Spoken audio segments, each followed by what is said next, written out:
नमस्कार दोस्तों, मैं दिग्विजय सिंह आप सबका बहुत स्वागत करता हूं दिग्विजय इकोनॉमिका में। कैसे हैं आप लोग और कैसे चल रही है आपकी जीत की तैयारी। दोस्तों आज की वीडियो में मैं बात करने वाला हूं जीएसटी की, गुड्स एंड सर्विस टैक्स की। इसमें मैं बात करूंगा कि एक्चुअल में जीएसटी की जरूरत क्यों पड़ी, जीएसटी है क्या, इसकी विशेषताएं क्या है और जीएसटी कैसे इंपोज किया जा रहा है। तो ये वीडियो बहुत ही ज़्यादा इंपॉर्टेंट है, पूरे वीडियो को बिल्कुल लास्ट तक देखिए। और दिग्विजय इकोनॉमिका को अगर आपने सब्सक्राइब नहीं किया है तो दिग्विजय इकोनॉमिका को सब्सक्राइब करिए, क्योंकि इकोनॉमिक रिलेटेड सबसे ऑथेंटिक वीडियो और मटेरियल हम आपको प्रोवाइड कर रहे हैं। इकोनॉमिक्स का मतलब दिग्विजय इकोनॉमिका। दोस्तों गुड्स एंड सर्विस टैक्स, वस्तु और सेवा कर, ये तीन शब्दों से मिलकर बना है। पहला है गुड्स, दूसरा है सर्विसेज और तीसरा है टैक्स। किसी भी इकोनॉमी में सिर्फ दो ही चीजों का प्रोडक्शन हो सकता है, या तो वो गुड्स होगी या फिर सर्विसेज। गुड्स वो होते हैं जो टेंजिबल फॉर्म में होते हैं, सर्विसेज वो होती हैं जो इनटेंजिबल फॉर्म में होती हैं, और टैक्स वो होता है जो एक कंपल्सरी पेमेंट है जो कि जो भी व्यक्ति, जो भी फर्म, जो भी इंस्टीट्यूशन एक टैक्स बेस से संबंधित होगा उसे देना ही होगा। वो डायरेक्ट भी हो सकता है और इनडायरेक्ट टैक्स भी हो सकता है। जिन टैक्स का आधार गुड्स एंड सर्विसेज होती हैं उन्हें हम इनडायरेक्ट टैक्स कहते हैं, और जिन टैक्स का आधार इनकम या वेल्थ होता है उनको हम कहते हैं डायरेक्ट टैक्स। तो इससे बहुत क्लियर है कि गुड्स एंड सर्विस टैक्स एक इनडायरेक्ट टैक्स है, क्योंकि इसका जो बेस है वो वस्तुएं या फिर सेवाएं हैं। भारत में अगर आप देखेंगे तो संवैधानिक अनुच्छेद के तहत अगर 366 देखेंगे तो इसमें साफ साफ कहा गया है कि सर्विसेज वो हैं जो कि वस्तु नहीं है। मतलब भारत में गुड्स एंड सर्विसेज जो है उसकी क्लियर कट डिफिनीशन अडॉप्ट की गई है। कई बार गुड्स एंड सर्विसेज में थोड़ी सी प्रॉब्लम थी क्लासिफिकेशन में, इसलिए वो प्रोडक्शन की दृष्टि से जो गुड्स नहीं होंगी वो सर्विसेज कही जाएंगी। कुल मिला के आप समझते होंगे जो भी टेंजिबल फॉर्म में चीजें हैं वो गुड्स हैं, बाकी इनटेंजिबल फॉर्म में जितनी भी चीजें हैं वो सर्विसेज हैं। चाहे आप कम्युनिकेशन को ले लो, ट्रांसपोर्टेशन को आप ले लो, एजुकेशन को ले लो, हेल्थ को ले लो, साइंस टेक्नोलॉजी को ले लो, या फिर जो है रिसर्च एंड डेवलपमेंट को ले लो, डाटा प्रोसेसिंग को ले लो, सॉफ्टवेयर को ले लो, ये सारी सर्विसेज हैं। इनके ऊपर जो टैक्स लगेगा दोनों को, उसको ही हम लोग कह रहे हैं GST, goods and service tax. देखिए दोस्तों, गुड्स एंड सर्विस टैक्स अगर आपको समझना है तो सबसे पहले हमको बैठ समझना होगा कि जिसे मैं पिछले ही वीडियो में बिल्कुल आपको क्लियर कट बता चुका हूं। जब टैक्सेशन की बात आती है गुड्स एंड सर्विसेज की, तो यहां पे ये देखा जाता है कि क्या वस्तु और सेवा के ऊपर जो टैक्स लग रही है, क्या उसमें डबल टैक्सेशन तो नहीं हो रहा है, या फिर टैक्स के ऊपर टैक्स तो नहीं लग रहा है। अगर टैक्स के ऊपर टैक्स लगेगा तो यहां पे बिल्कुल क्लियर कट है कि यहां पे डबल, दो बार एक ही वस्तु के ऊपर एक ही बार टैक्स लग जाएगा। इससे कई तरह की प्रॉब्लम्स क्रिएट हो सकती है। इसलिए जो कैस्केडिंग इफेक्ट जब हम कहते हैं कि वस्तुओं, एक ही वस्तु के ऊपर बार बार टैक्स लग जाना या फिर टैक्स के ऊपर टैक्स लग जाना, उसको अगर रिमूव करना है तो आपको वैट मेथड से इसे रिड्यूस कर सकते हो। वैट मेथड एक ऐसा मेथड है जो कि वैल्यू एडेड, जो भी किसी भी स्टेज में जो वैल्यू एडिशन हुआ है उसके ऊपर टैक्स जो लगता है उसको हम कहते हैं वैल्यू एडेड टैक्स। तो दोस्तों जो वैट मेथड से अगर हम सारे इनडायरेक्ट टैक्स को कलेक्ट करें तो एक इंटीग्रेटेड जो वैट होगा वही जीएसटी होगा। मतलब अगर वैट मेथड से हम सेंटर के इनडायरेक्ट टैक्स को कलेक्ट कर लें और वैट के मेथड से ही अगर हम स्टेट के इनडायरेक्ट टैक्स को कलेक्ट कर लें, जो कि एक मेथड है इनडायरेक्ट टैक्स कलेक्शन का वैट, तो कैस्केडिंग इफेक्ट खत्म हो जाएगा। टैक्स के ऊपर टैक्स एंड एक ही प्रोडक्ट के ऊपर कई बार टैक्स नहीं लगेगा और आप फाइनल जीएसटी पे पहुंच जाओगे। हमारे वहां जो जीएसटी इंप्लीमेंट हुआ है, आप जानते हैं 101वां संविधान संशोधन एक्ट के द्वारा, इसमें यही प्रयास किया गया है कि कैस्केडिंग इफेक्ट की प्रॉब्लम्स को सॉल्व आउट किया जाए, टैक्स के बेस को बढ़ाया जाए, पूरे नेशनल लेवल पे गुड्स एंड सर्विसेज के ऊपर एक रेट से टैक्स लगाया जाए जिससे कि गुड्स एंड सर्विसेज के बीच कोई एम्बिग्यूटी ना रह जाए। साथ ही साथ पूरे जो है इंडिया मार्केट को एक कॉमन मार्केट में बदला जाए जिसमें प्रत्येक राज्य में वस्तुएं और सेवाएं एक दर से बिके, क्योंकि इसके पहले गुड्स पे आप अलग रेट से टैक्स लगा रहे थे, सर्विसेज पे अलग रेट से टैक्स लगा रहे थे, और जो राज्यों का वैट है वो अलग दर से वसूला जा रहा था। तो कहीं भी आप देखोगे गुड्स एंड सर्विसेज के प्राइस में सिमिलरिटी नहीं थी। इन तमाम समस्याओं को दूर करने के लिए जीएसटी की बात की गई, और आप जानते हैं कि भारत में जीएसटी इंप्लीमेंट हो गया है 1 जुलाई 2017 से, और ये जो है एक बहुत ही इंपॉर्टेंट स्टेप है। तो आइए आज हम सीखते हैं कि वैट क्या है और ये कैसे लगाया जा रहा है। सबसे पहले वैट में जो सीखने वाली बात है दोस्तों कि वैट एक कॉम्प्रिहेंसिव टैक्स है, कॉम्प्रिहेंसिव टैक्स है, व्यापक है। दूसरा जो जीएसटी है वो मल्टी स्टेज टैक्स है, कई चरणों में लगेगा। तीसरी अगर आप विशेषता इसका देख लें तो ये एक वैल्यू एडेड टैक्स है, मतलब वैट तरीके का एक टैक्स है। और चौथा डेस्टिनेशन बेस्ड टैक्स है।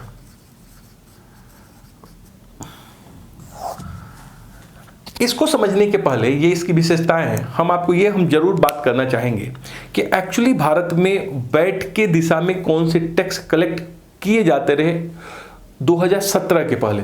सबसे पहले भारत में दो तरह के टैक्सों के बारे में समझिए। भारत में अगर कहीं भी किसी भी जगह पे कोई भी प्रोडक्ट प्रोड्यूस होती है तो उसके प्रोडक्शन पे टैक्स लगाने का राइट सेंटर को है। सेंटर किसी भी प्रदेश में कहीं भी कोई भी चीज प्रोड्यूस हो रही है तो उसके ऊपर टैक्स लगा सकता है, उसको आप कहते हो सेंट्रल एक्साइज ड्यूटी। लेकिन सेंटर जो है सिर्फ दो चीजों के ऊपर टैक्स नहीं लगा सकता है, मतलब दो जगह सेंट्रल एक्साइज टैक्स नहीं लगा सकता है, सेंट्रल एक्साइज ड्यूटी नहीं लगा सकता है। एक है दोस्तों अल्कोहल, ऐसा लिक्विड जो पीने योग्य है, मतलब जो लिक्विड है पीने वाला, उसके ऊपर सेंट्रल एक्साइज ड्यूटी नहीं लगा सकता है, उसे स्टेट गवर्नमेंट एक्साइज ड्यूटी के रूप में लगाएंगे। दूसरा जो है अफीम और उससे रिलेटेड प्रोडक्ट जो मेडिसिनल यूज में यूज किए जाते हैं, उसको भी सेंट्रल गवर्नमेंट एक्साइज के तहत टैक्स नहीं लगा सकती है, उस पर भी राज्य टैक्स लगाएंगे। तो कहने का मतलब ये हुआ कि भारत के किसी भी राज्य में इन दो प्रोडक्ट को छोड़ के किसी भी चीज का अगर प्रोडक्शन होता है तो वहां पे सेंट्रल एक्साइज ड्यूटी लगती थी। दूसरा बात समझिए, अगर कोई भी प्रोडक्ट कहीं सेल हो रहा है तो सेल के ऊपर बिक्री कर लगाने का अधिकार राज्यों का है। राज्यों का जो है अधिकार है उन जहां चीजें बिक रही हैं उसके ऊपर सेल टैक्स कर लगाने का। तो जो सबसे बड़ा मद रहा है राज्यों के लिए वो एक तो बिक्री कर रहा है कि कोई भी प्रोडक्ट जो प्रोड्यूस है अगर वो बिकती है तो बिक्री कर सेल टैक्स लगाने की जो राइट है राज्य सरकारों के पास है, जो कि उनके रेवेन्यू का सबसे बड़ा सोर्स था। और जो दूसरा सबसे बड़ा सोर्स है वो है लिक्वर, मतलब अल्कोहलिक लिक्वर। अगर आप समझिए कि एक्साइज ड्यूटी भी यहाँ राज्य ही कलेक्ट कर रहा है शराब के ऊपर, और अगर वो बिक रहा है तो वहां पर वैट लगाने का, जो बाद में वैट इंट्रोड्यूस हुआ, मतलब सेल टैक्स लगाने का अधिकार भी राज्यों का था। तो ये दो बड़े टैक्स राज्यों के हैं। यहां पे मैं आपको ये बताऊं कि जब सेंट्रल ये प्रयास कर रहा था कि भारत में जीएसटी इंप्लीमेंट किया जाए तो सबसे पहले ये इंप्लीमेंटेशन की प्रक्रिया सेंट्रल गवर्नमेंट ने ही शुरू की। आपको मैं बताऊं कि सबसे पहले जो सेंट्रल एक्साइज ड्यूटी लगता था भारत में, वहां पे 1986 में इंट्रोड्यूस हुआ मोडवेट, जिसके विषय में मैंने पिछले भी वीडियो में थोड़ी बहुत बात की थी। मोडवेट ये था कि जो भी हम एक्साइज ड्यूटी लगाते हैं, सेंट्रल एक्साइज ड्यूटी, उसको हम वैट मेथड से कलेक्ट करें। मतलब जो सेंट्रल एक्साइज ड्यूटी पहले हम एक स्टेज पे कलेक्ट कर रहे थे उसको अब मल्टी स्टेज पे कलेक्ट करें। अगर हम मल्टी स्टेज पे कलेक्ट करें और प्रत्येक स्टेज में जो वैल्यू ऐड हुआ है उसी के ऊपर टैक्स लगाएं और इनपुट टैक्स क्रेडिट दे दें, मतलब जो टैक्स पे पहले कर दिया जा चुका है उसको सेट ऑफ कर दें, उसको कम कर दें, तो इससे क्या होगा, जो प्रोडक्ट का प्राइस होगा अल्टीमेट वो कम हो जाएगा और प्रोडक्ट सस्ती होगी। इससे रेस्ट ऑफ द वर्ल्ड में उसकी डिमांड भी होगी, डोमेस्टिक डिमांड भी होगी, इंप्लॉयमेंट भी ज्यादा जनरेट होगा, चीजें बिके भी ज्यादा, और अंततः गवर्नमेंट की रेवेन्यू भी इन द सेंस बढ़ जाएगी कि जब चीजें ज्यादा बिकती हैं तो गवर्नमेंट के पास रेवेन्यू ज्यादा चली आती है। तो यहां पर इंट्रोड्यूस हुआ सबसे पहले कि सेंट्रल एक्साइज ड्यूटी को यह कहा गया कि हम वैट मेथड से कलेक्ट करेंगे, जिसे मोडवेट कहा गया। इसके बाद आप देखेंगे मोडवेट जो है परिवर्तित हो जाता है सेन वेट में, सेंट्रल वैल्यू एडेड टैक्स। ये था 2001 में। सेंट्रल वैल्यू एडेड टैक्स में क्या था कि दो चीजें वैट मेथड से कलेक्ट किया जाए, एक तो सेंट्रल एक्साइज ड्यूटी और दूसरा सर्विस टैक्स, सेवा कर। देखिए दो कर जो है सेंट्रल गवर्नमेंट के बड़े बड़े कर हैं। एक तो सेंट्रल एक्साइज ड्यूटी, मैंने बताया कि भारत में कहीं भी किसी राज्य में किसी भी चीज का अगर प्रोडक्शन हो रहा है तो उसके ऊपर टैक्स लगाने की अथॉरिटी जो है सेंट्रल गवर्नमेंट की है। तो ये कहा गया कि सेंट्रल एक्साइज ड्यूटी को भी हम अब वैट मेथड से कलेक्ट करेंगे, और जो सर्विसेज टैक्स जिसे 94 में इंट्रोड्यूस किया गया था, सेवाओं के ऊपर जो टैक्स लगता था, उसको भी कहा गया कि अब हम वैट मेथड से कलेक्ट करेंगे। तो अगर हम दो चीजों को वैट मेथड से कलेक्ट करें तो इसी को कहा गया सेनवेट, सेंट्रल, ये था सेंट्रल वैल्यू एडेड टैक्सेस की जो सेंटर के दो बड़े बड़े कर हैं उनको वैट मेथड से कलेक्ट करें। मतलब इसमें कैस्केडिंग इफेक्ट ना हो। पिछला वाला वीडियो देख लीजिएगा वैट वाला, मैंने उसको बहुत क्लियर कट बताया कि कैस्केडिंग इफेक्ट क्या है। एक ही चीज के ऊपर आप कई बार टैक्स लगा देते हो और टैक्स के ऊपर टैक्स लगा देते हो, जिससे चीजें काफी महंगी हो जाती हैं, उसके प्राइस बढ़ जाते हैं। तो ये कहा गया कि दो चीजें, सेंट्रल वैल्यू एड जो सेनवेट के तहत हम सेंट्रल एक्साइज ड्यूटी और सर्विस टैक्स को सेनवेट से कलेक्ट करेंगे। तो यहां पे जीएसटी के पहले सेंटर जो है ये जो है अपने एक्साइज ड्यूटी के ऊपर एक्सपेरिमेंट कर चुका था, और उसके बाद सेंटर का ये था कि राज्य सरकारें भी अपने वहां जो है वैट मेथड से टैक्स को कलेक्ट करें। अब देखिए स्टेट बेसिकली दो तरह के टैक्स लगाता है स्टेट। एक तो है इनका एक्साइज ड्यूटी जो दो ही चीजों के ऊपर है, मैं आपको बता चुका हूं एक्साइज ड्यूटी। एक तो एल्कोहलिक लिक्वर के ऊपर एक लगाते हैं, एल्कोहलिक लिकर के ऊपर एक लगा सकते हैं, और दूसरा जो ये टैक्स लगाते हैं अफीम के ऊपर, अफीम के जो है मेडिसिनल यूज के ऊपर। तो ये जो टैक्स था एक्साइज ड्यूटी, इस पे रेवेन्यू बहुत ज्यादा कलेक्ट होती है राज्यों की, क्योंकि देखिए इनके ऊपर एक्साइज ड्यूटी भी लगाना है और इनको सेल टैक्स भी लगाना है। तो राज्य जो है एक्साइज ड्यूटी को वैट मेथड से कलेक्ट करने के पक्षधर नहीं थे, और अभी भी आप देखेंगे कि एल्कोहलिक लिक्वर जो है जीएसटी के पेरिफेरी से बाहर है, वो अभी भी इसे ट्रेडिशनल मेथड से एक्साइज ड्यूटी से कलेक्ट कर रहे हैं। तो राज्यों ने कहा कि जो दूसरा हमारा टैक्स है एक्साइज ड्यूटी के अतिरिक्त, वो जो टैक्स जो है, जो टैक्स इसके अंतर्गत आएंगे उसको हम लगा सकते हैं उसके ऊपर वैट, जिसमें आप देख सकते हो यहां पे जो लगेगा दूसरा जो टैक्स है इनका वो है सेल टैक्स। सबसे बड़ा सेल टैक्स है। सेल टैक्स में ये है कि बिक्री के ऊपर कर है। जैसे मान लीजिए कि ए, बी और सी, ए व्यक्ति है जो कोई जो है रॉ मटेरियल परचेज कर रहा है 500 रुपये का, और इसमें वो 100 रुपये का वैल्यू एड कर रहा है, और ये बी को बेच रहा है, और ये बी जो है सी को बेच रहा है। मतलब ये जो है प्रोड्यूसर है, ये जो है होलसेलर है, और ये जो है सी जो है रिटेलर है। अब जैसे मान लो कि 500 का कोई प्रोडक्ट इन्होंने खरीदा और इस पे 20% का एक्साइज ड्यूटी हो, तो यहां पे ये जो है 100 रुपया जो है टैक्स पे कर देंगे। तो इनका जो प्रोडक्ट हुआ वो 600 रुपये का हुआ, और मान लीजिए कि अगर ये 100 रुपये की वैल्यू एड कर देते हैं तो कुल मिला जुला के यहां पे क्या हुआ, 600 और प्लस ये 700 रुपया हो गया। यहां पे 700 रुपये के प्रोडक्ट, क्यों 100 रुपये का वैल्यू एड किए, 100 रुपया का इन्होंने टैक्स दिया तो 700 रुपया। अब 700 रुपये पे चूंकि ये होलसेलर को दिए तो फिर इस जगह पे टैक्स लगेगी, और चूंकि किसी तरह का यहाँ पे इनपुट टैक्स क्रेडिट नहीं मिलेगा तो यहाँ पे अगर 20% टैक्स लगेगी तो 140 रुपये का टैक्स जो है ये दे देंगे भाई साहब। और मान लो ये 100 रुपये का ये मूल्य वृद्धि करते हैं तो इनके पास जो चीजें पहुंचेगी वो 940 रुपये में पहुंचेगी। क्यों? क्योंकि 100 रुपये का वैल्यू एड बी ने किया होलसेलर ने, और 140 रुपये का टैक्स।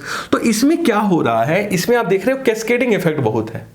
इसी कैस्केडिंग इफेक्ट के ऊपर कि मतलब इस 100 रुपया जो टैक्स है इसके ऊपर भी यहां टैक्स देखिए वसूला जा रहा है, और यहां पर जो टैक्स है उसके ऊपर यहां टैक्स वसूला जा रहा है। तो ये जो प्रक्रिया है एक जो है इन्फ्लेशनरी प्रेशर लाने वाली है, और कहीं भी टैक्स के ऊपर टैक्स नहीं लगना चाहिए, हमेशा वस्तु के ऊपर टैक्स लगना चाहिए। तो इन तमाम कैस्केडिंग इफेक्ट को खत्म करने के लिए ही गवर्नमेंट ने कहा राज्यों की आप सेल टैक्स को जो है इकट्ठा करिए वैट मीटर से, ताकि कैस्केडिंग इफेक्ट ना हो।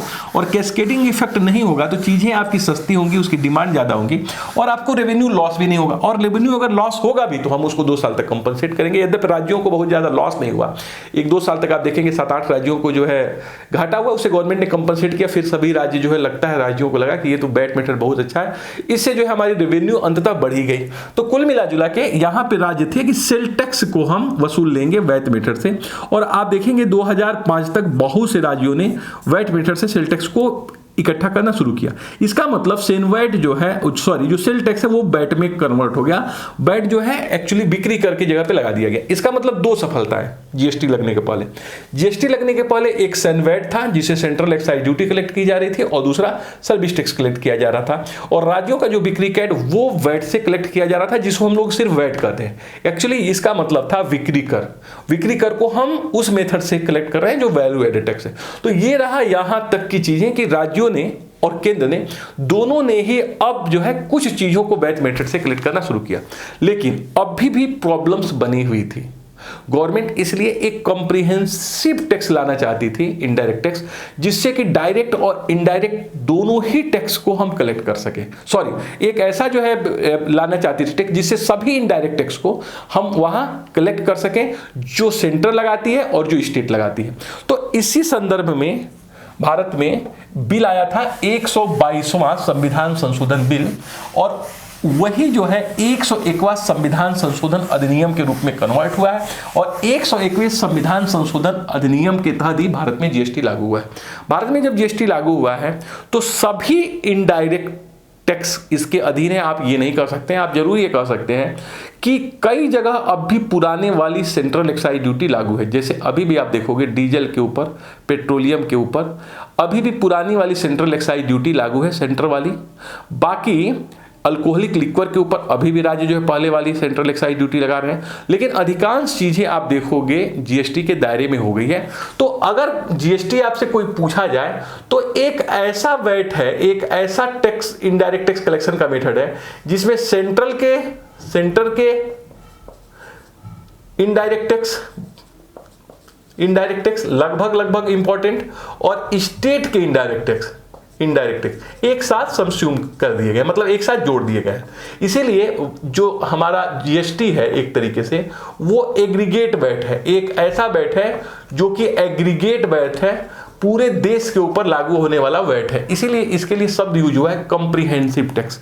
जीएसटी का जो पहला कैरेक्टरिस्टिक्स है वो इसकी कॉम्प्रिहेंसिव टैक्स है। कॉम्प्रिहेंसिव का मतलब कि ये सेंट्रल के इनडायरेक्ट टैक्स को इसके अंदर समशूट किया गया और स्टेट के इनडायरेक्ट टैक्स को इसके अंतर्गत रखा गया है, और इनको अब हम कलेक्ट करेंगे वैट मेथड से, जिससे कि किसी तरह का कैस्केडिंग इफेक्ट जनरेट ना हो।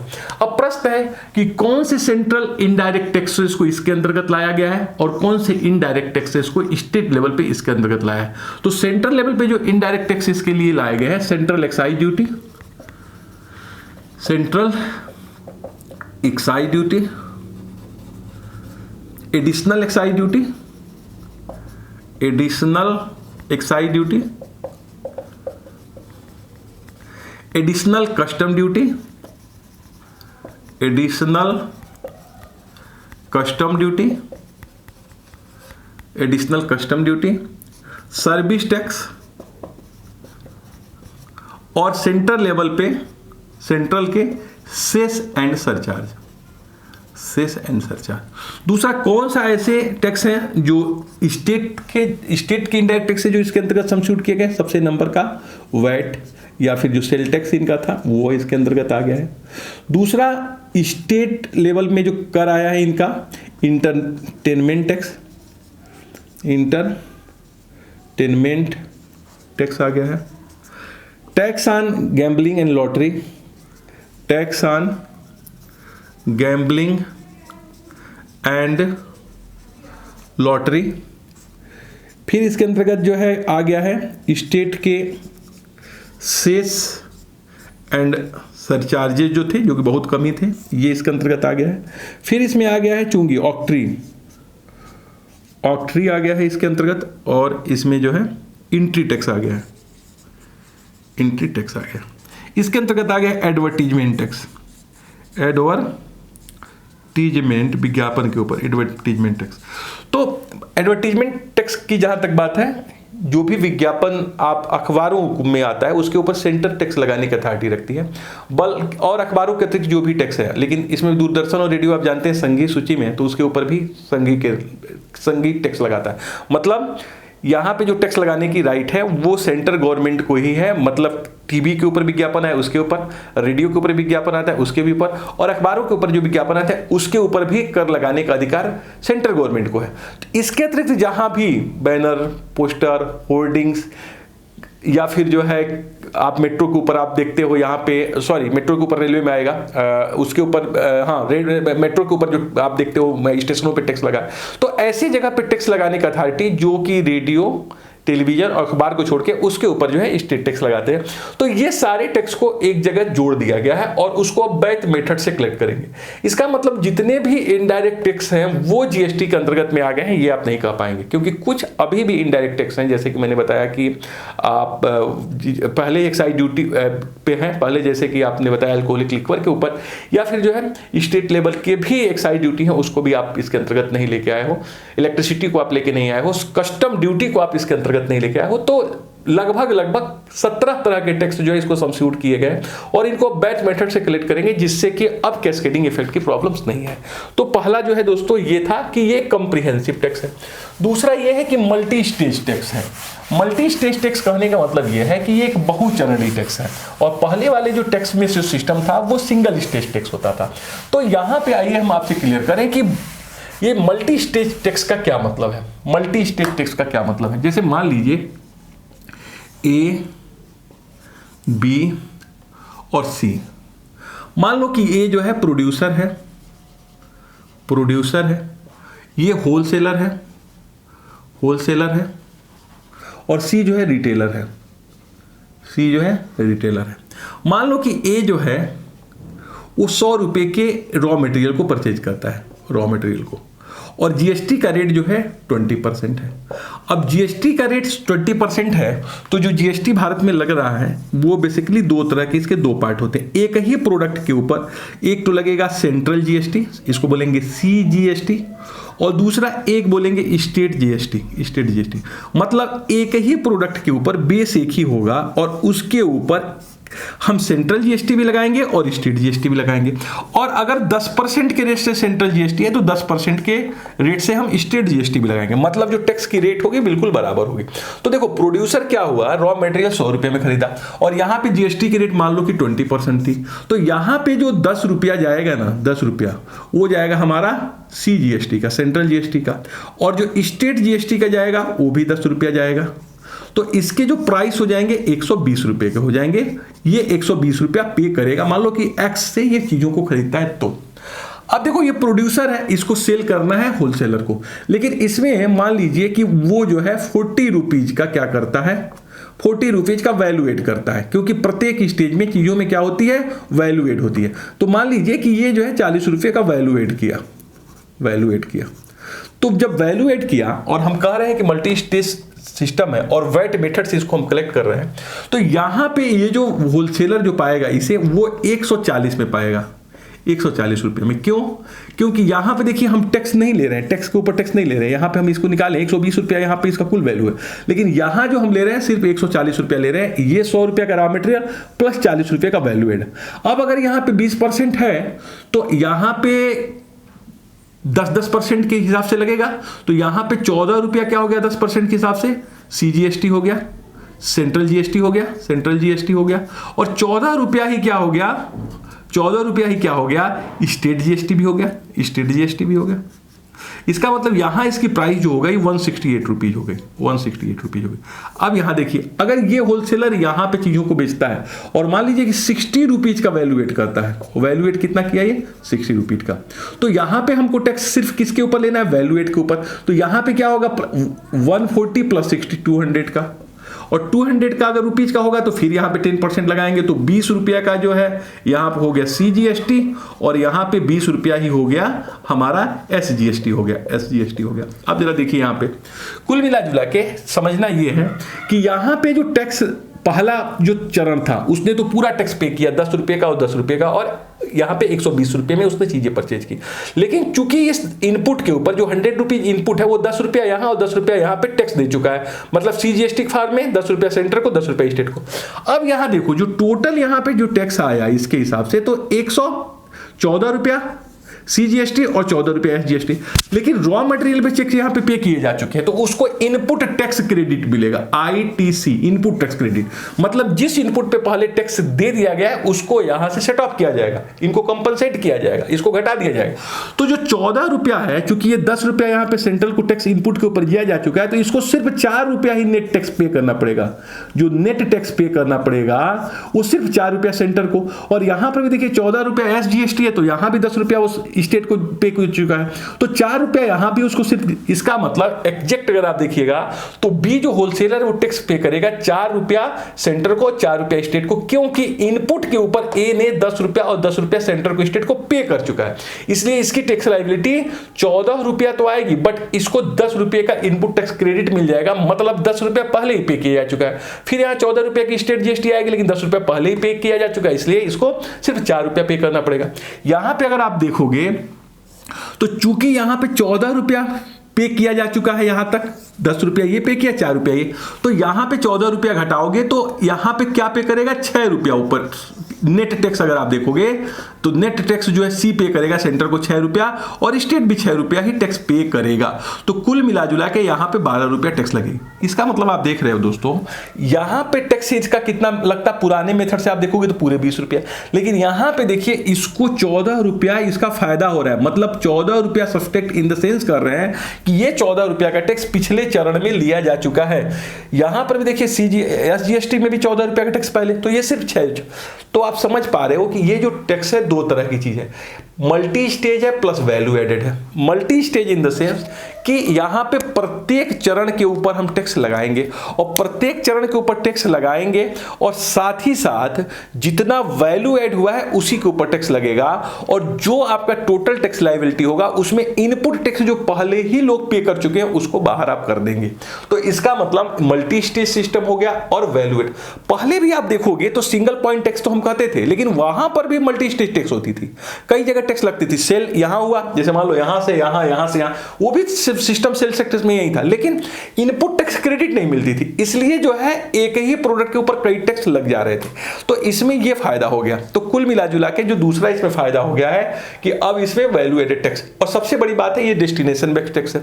डेस्टिनेशन बेस्ड टैक्स का मतलब क्या है कि अब देखिए जो प्रोडक्शन की हमारी प्रक्रिया आप देखेंगे तो कई स्टेज पे हो सकती है, कई स्टेज पे हो सकती है।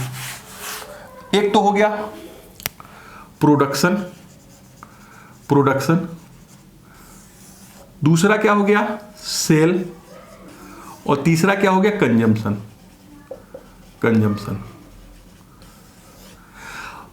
प्रोडक्शन के ऊपर हम टैक्स पहले लेते थे, सेंट्रल एक्साइज ड्यूटी।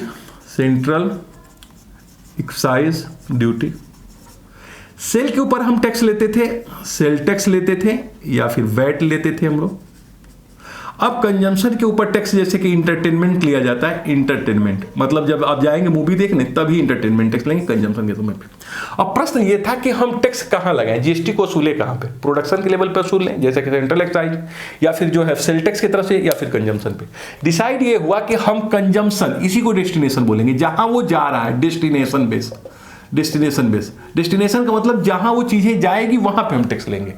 मतलब क्या हुआ कि मान लो कि हमने प्रोड्यूस किया कोई चीज को और फिर हमने होलसेलर को दिया, होलसेलर ने रिटेलर को दिया, और रिटेलर ने जाके सीधे कंज्यूमर को बेचा, तो अंतिम जगह जो टैक्स कलेक्ट होगा, अंतिम जगह डेस्टिनेशन बेस होगा, अंतिम पे करेगा कस्टमर। मतलब कंजम्पशन के ऊपर लगने वाला टैक्स है, न कि सेल और प्रोडक्शन के ऊपर लगने वाला टैक्स है।